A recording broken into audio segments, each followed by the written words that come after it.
और सभी प्रमुख खबरें अब विस्तार से जानते हैं। प्रधानमंत्री नरेंद्र मोदी शंघाई सहयोग संगठन शिखर सम्मेलन के लिए चीन की 2 दिवसीय यात्रा पर हैं। दुनिया के साथ पूरे एशिया की नजरें इस अहम बहुपक्षीय मंच और भारत की सक्रिय भूमिका पर टिकी हुई है। सम्मेलन से इतर पीएम मोदी तियानजिन में आज चीन के राष्ट्रपति के साथ द्विपक्षीय बैठक करेंगे। साथ ही प्रधानमंत्री मोदी म्यांमार के वरिष्ठ जनरल मिन आंग ह्यालाइंग के साथ भी द्विपक्षीय बैठक करेंगे।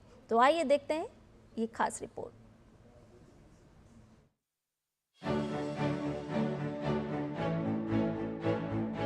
तियानजिन में एससीओ शिखर सम्मेलन में प्रधानमंत्री मोदी की भागीदारी इस महत्वपूर्ण यूरेशियाई संगठन में भारत की भूमिका को एक नए मुकाम पर ले जाती है।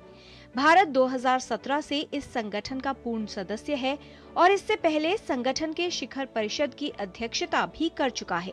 ये सम्मेलन क्षेत्रीय सुरक्षा सहयोग, आर्थिक साझेदारियां और आतंकवाद विरोधी प्रयासों को आगे बढ़ाने का मंच प्रदान करेगा, जो इस क्षेत्र में भारत के रणनीतिक हितों के लिए बेहद महत्वपूर्ण है।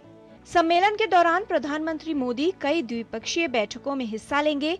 इन बैठकों में वे क्षेत्रीय स्थिरता, सीमा सुरक्षा और व्यापारिक संपर्क के साथ बहुपक्षीय सहयोग जैसे अहम मुद्दों पर चर्चा करेंगे।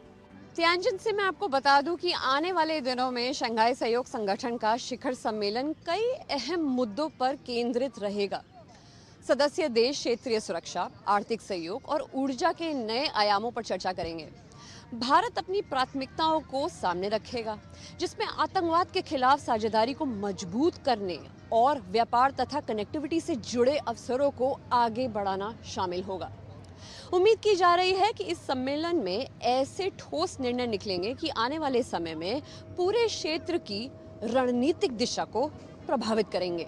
ये दौरा भारत और चीन के बीच हाल ही में हुई कई कूटनीतिक बैठकों के बाद हो रहा है, जिनमें पिछले साल कजान में प्रधानमंत्री मोदी और राष्ट्रपति शी जिनपिंग की मुलाकात और हाल ही में चीनी विदेश मंत्री वांग यी की भारत यात्रा शामिल है। प्रधानमंत्री मोदी का तियानजिन पहुंचना एशियाई महादेश में भारत की सक्रिय कूटनीति को दिखाता है। प्रधानमंत्री मोदी का ये दौरा हालिया भू राजनीतिक माहौल में बहुपक्षीय जुड़ाव, द्विपक्षीय स्थिरता और विकास को रणनीतिक रूप से संतुलित करने का प्रयास है। Jessica Taneja, DD news, Tianjin.